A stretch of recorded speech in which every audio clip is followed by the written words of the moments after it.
ಘೋಷಣೆ ಯಾರು ಕೂಗಿದ್ದಾರೆ ಅವ್ರಿಗೆ ಅರೆಸ್ಟು ಮಾಡಿದ್ದಾರೆ, ಅವ್ರಿಗೆ ಶಿಕ್ಷೆ ಆಗಬೇಕು, ತ್ವರಿತಗತಿಯಲ್ಲಿ ಶಿಕ್ಷೆ ಆಗಬೇಕು. ಯಾಕಂದರೆ ಇನ್ನೊಮ್ಮೆ ಇನ್ನೊಬ್ಬರು ಶಿಕ್ಷೆ ಆದರೆ ಇನ್ನೊಮ್ಮೆ ಬೇರೆಯವರು ಕೂಡ ಕೂಗೋದಿಲ್ಲ. ತಪ್ಪು ಯಾರೇ ಮಾಡಿದ್ರು ತಪ್ಪು, ಅವ್ರಿಗೆ ಶಿಕ್ಷೆ ಆಗಬೇಕು. ನಾನೇನಾದ್ರು ಹೇಳಿದ್ನಾ? ಈಗ ಚರ್ಚೆ ಮಾಡಿದಾಗ ಕೂಡ ಹೇಳಿದ್ರು. ಈಗ ಒಂದು ಕೆಲವರಿಗೆ ಆ ರೀತಿ ಮಾಹಿತಿ ಸಿಕ್ಕಿರುತ್ತೆ ಅಲ್ವಾ. ಒಂದು FSL ರಿಪೋರ್ಟ್ ಬಂದಿದೆ, FSL ರಿಪೋರ್ಟ್ ಪ್ರಕಾರ ಘೋಷಣೆ ಕೂಗಿದ್ದಾರೆ ಅಂತ ಆಗಿದೆ. ಇವತ್ತು ಅರೆಸ್ಟು ಮಾಡಿದ್ದಾರೆ, ಶಿಕ್ಷೆನೂ ಆಗುತ್ತೆ, ಕಠಿಣ ಶಿಕ್ಷೆ ಆಗಲಿ ಅಂತ ನಾ ಹೇಳ್ತೀನಿ.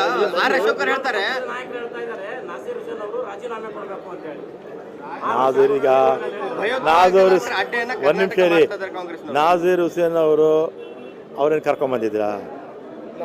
ಈಗ ಒಂದು ನಿಮಿಷ ಈಗ ಹಾಗಾದರೆ ಪ್ರತಾಪ್ ಸಿಂಹ ಪಾರ್ಲಿಮೆಂಟಲ್ಲಿ ಬಾಂಬ್ ಹಾಕಿದ್ರಲ್ಲಪ್ಪ, ಪ್ರತಾಪ್ ಸಿಂಹ ರಾಜೀನಾಮೆ ಕೊಟ್ರ? ಕೇಳಿದ್ರು ಅಶೋಕ್ ಅವರು ರಾಜೀನಾಮೆ? ಕೇಳಲಿಲ್ಲ. ಆಮೇಲೆ ಮೊನ್ನೆ ಒಂದು ಬಾಂಬು ಮೊನ್ನೆ ಬೆಂಗಳೂರಲ್ಲಾಯಿತು. ಎಷ್ಟು ಕಡೆ BJP ಸರ್ಕಾರ ಇದ್ದಾಗ ಬಾಂಬ್ ಸ್ಫೋಟ ಆಗಿತ್ತು ಹೇಳ? ನಾನಂದರೆ ಈ ಬಾಂಬ್ ಸ್ಫೋಟ ಆಗಿದ್ದನ್ನು ಸಮರ್ಥನೆ ಮಾಡೋಕ್ಕೆ ಹೋಗೋದಿಲ್ಲ. ಬಾಂಬ್ ಸ್ಫೋಟ ಆಗಿದೆ, ಅವ್ರ ಮೇಲೆ ಆ್ಯಕ್ಷನ್ ತೊಗೋಬೇಕು, ಜೈಲಿಗೆ ಹಾಕಬೇಕು, ಎಲ್ಲ ಶಿಕ್ಷೆ ಆಗಬೇಕು ಅವರಿಗೆ. ಹಿಂದೆ BJP ಸರ್ಕಾರ ಇದ್ದಾಗ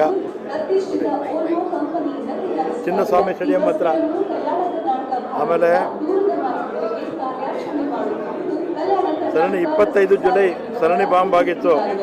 ಮಲ್ಲೇಶ್ವರಂ ಬಾಂಬ್ ಬ್ಲಾಸ್ಟು, ಬೆಂಗಳೂರು ವಿಮಾನ ನಿಲ್ದಾಣದಲ್ಲಿ ಬಾಂಬ್ ಬ್ಲಾಸ್ಟು ಜನವರಿ 20, 2020.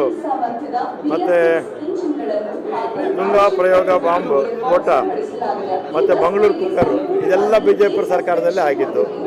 ನಮ್ಮ ಸರ್ಕಾರದಲ್ಲಿ BJP ಸರ್ಕಾರ ಕಂಪೇರ್ ಮಾಡಿದ್ರೆ ಈ ಬಾಂಬ್ ಸ್ಫೋಟ, ಕ್ರಿಮಿನಲ್ ಆ್ಯಕ್ಟಿವಿಟೀಸು ಭಾಳ ಕಡಿಮೆ ಆಗಿದೆ, ಸಂಪೂರ್ಣವಾಗಿ ನಿಯಂತ್ರಣಕ್ಕೆ ತರಲ್ಲ. ಆರೋಪಿ ಬಂಧಿಸಿದ ತಕ್ಷಣ ಜೈಲಿಗೆ ಕಳಿಸಿದ್ದಾರೆ, ಮೈಸೂರು ಪಾಕ್ ತಿನ್ನೋದಕ್ಕೆ ಎನ್ಕ್ವೈರಿ ಮಾಡಬೇಕಾಗಿತ್ತು ಅಂತ ಹೇಳ್ತಾರೆ ಅವರು. ಈಗ ಪೊಲೀಸವ್ರಿಗೆ ಏನು ಕೆಲಸ ಮಾಡಬೇಕು ಅಂತ ಗೊತ್ತಿದೆ ಅಲ್ವಾ? ಪೊಲೀಸವ್ರಿಗೆ ಏನು ಕೆಲಸ ಮಾಡಬೇಕು ಅಂತ ಗೊತ್ತಿದೆ. ಅವ್ರೇನು ಇವ್ರನ್ನೆಲ್ಲ ಕೇಳಿಕೊಂಡು ಪೊಲೀಸ್ ಕೆಲಸ ಮಾಡಬೇಕಾ? ಇವನ್ನೆಲ್ಲ ಕೇಳ್ಕೊಂಡು ಪೊಲೀಸ್ ಕೆಲಸ ಮಾಡಬೇಕಾ? ಪೊಲೀಸವ್ರು ಏನು ಕೆಲಸ ಮಾಡಬೇಕು ಮಾಡ್ತಾರೆ. ಅದೆಲ್ಲ ತನಿಖೆ ಆದಾಗ ಗೊತ್ತಾಗುತ್ತಪ್ಪ. ನಾನೇನು ತನಿಖಾಧಿಕಾರಿನಾ? ಒಂದು ನಿಮಿಷ ರೀ. ಈಗ ತನಿಖೆ ಆದಂಥ ಸಂದರ್ಭದಲ್ಲಿ ತನಿಖಾಧಿಕಾರಿಗಳು ಇದ್ರ ಹಿಂದೆ ಯಾರಿದ್ದಾರೆ ಏನು ಎಲ್ಲ ಮಾಡ್ತಾರೆ. ಅಲ್ಲಿವರೆಗೂ ನೀವು ಕೂಡ ಸಮಾಧಾನವಾಗಿರ್ಬೇಕು. FSL ರಿಪೋರ್ಟ್ ಆಧಾರದ ಮೇಲೆ ಅರೆಸ್ಟ್ ಮಾಡಿ ಅಂತ ಮೊದಲು FSL ರಿಪೋರ್ಟ್ ಇಲ್ಲ, ಅದು ಇಲ್ಲ ಅಂತ ಹೆಂಗೆ ಹೇಳಿದ್ರು ಸರ್? FSL ರಿಪೋರ್ಟು ಸರ್ಕಾರದ್ದಿದೆ ಅಲ್ವಾ? ಸರ್ಕಾರದ್ದು ಅಥೆಂಟಿಕ್, ಅಲ್ಲಿಂದ ಬಂದರೆ ಮಾತ್ರ. ಅವರು ಎಲ್ಲೋ ಪ್ರೈವೇಟ್ನವರು ಹೇಳೋಕ್ಕಾಗತ್ತಾ? ಪ್ರೈವೇಟವ್ರು ಹೇಳಿದ್ದೆಲ್ಲ ಕೇಳೋಕ್ಕಾಗತ್ತಾ? ಸರ್ಕಾರದ FSL ಏನಕ್ಕಿರೋದು? ಅದು ಅಥೆಂಟಿಕ್. ನಿಮ್ಮ FSL ರಿಪೋರ್ಟ್ ಬರೋಕ್ಕಿಂತ ಮುಂಚೆಗೆ ನಿಮ್ಮದೇ ಸಚಿವರು ಸಾಕಷ್ಟು ಜನ ಪ್ರೈವೇಟ್ ಅಲ್ಲಿ ತನಿಖೆ ಮಾಡಿಸಿ ಇಲ್ಲ ಅಂತ ಹೇಳಿದ್ರು. ಯಾರು ಹೇಳಿದ್ರೆ ನೀವು ಅವ್ರು ಕೇಳ್ಕೊಂಡ್ರಪ್ಪ.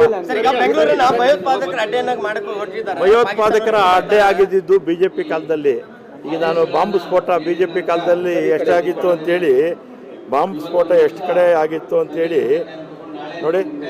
ಕುಕ್ಕರ್ ಬ್ಲಾಸ್ಟ್ ನೋಡಿ, ಇಷ್ಟು ಕಡೆ 1, 2, 3, 4, 5, 6 ಸಲ ಬಾಂಬ್ ಬ್ಲಾಸ್ಟ್ ಆಗಿತ್ತು BJP ಕಾಲದಲ್ಲಿ. ಇಲ್ಲೇ ಇದೆ ನೋಡಿ ವಾಟ್ಸಪ್ಪಲ್ಲಿ. ಎಷ್ಟು ಕಡೆ BJP ಅವ್ರದಲ್ಲಿ 6 ಕಡೆ ಬಾಂಬ್ ಬ್ಲಾಸ್ಟ್ ಆಗಿತ್ತು. ಅಂದರೆ ಅವಾಗ ಇದು ಅಡ್ಡೆ ಆಗುತ್ತಾ? ನಮ್ಮ ಸರ್ಕಾರ ಬಂದಮೇಲೆ ಒಂದೇ ಸಲ ಆಗಿರೋದು. ಅದನ್ನು ಕೂಡ ಇನ್ನು ಮುಂದಕ್ಕೆ ಅದು ಕೂಡ ಇರೋದಿಲ್ಲ ಸಂಪೂರ್ಣವಾಗಿ. ಅದೆಲ್ಲ ಎಲ್ಲ ಸುಳ್ಳು ಹೋಗಪ್ಪ. ಅಲ್ಪಸಂಖ್ಯಾತರು, ನಾವು ಬಹುಸಂಖ್ಯಾತರು, ಅಲ್ಪಸಂಖ್ಯಾತರು, ದೇಶದಲ್ಲಿರ್ತಕ್ಕಂಥ ಜನ ಎಲ್ಲ ಒಂದೇ ಅಂತ ಹೇಳೋರು ನಾವು ಅಲ್ವಾ? ಅವರು ಓಟ್ಗೋಸ್ಕರ ಇದನ್ನೆಲ್ಲ ಕೂಡ ಡಿವೈಡ್ ಮಾಡ್ತಾರೆ ಜನರನ್ನ. ನಾವು ಮಾಡ್ತಿಲ್ಲಪ್ಪ, ನಾವು ಯಾವುದು ಮಾಡೋಕ್ಕೆ ಹೋಗ್ತಿಲ್ಲ. ನಮಗೆ BJP ಥರ ಸುಳ್ಳು ಹೇಳೋಕ್ಕೆ ಬರೋಲ್ಲ. ನಾವೆಲ್ಲ ಮಹಾತ್ಮ ಗಾಂಧಿ ಫಾಲೋಯರ್ಸು. ಆ BJP ಅವರು ಸುಳ್ಳು ಹೇಳೋದೇ ಅವರು ಇದು ಪುಟ್ಟುಗುಣ. ಅವ್ರಿಗೆ ತಿಂದು ಅನ್ನ ಜೀರ್ಣ ಆಗೋದಿಲ್ಲ ಸುಳ್ಳು ಹೇಳಲಿಲ್ಲ ಅಂದರೆ. ಸುಮ್ಮನೆ ನಿಮಗೂ ಮಾಧ್ಯಮದವ್ರಿಗೂ ಸುಳ್ಳು ಹೇಳ್ತಾ ಇರ್ತಾರೆ, ನೀವು ಅದನ್ನು ತೋರಿಸ್ತಾ ಇರ್ತೀರ. ಅವ್ರು ತಿರುಗಿ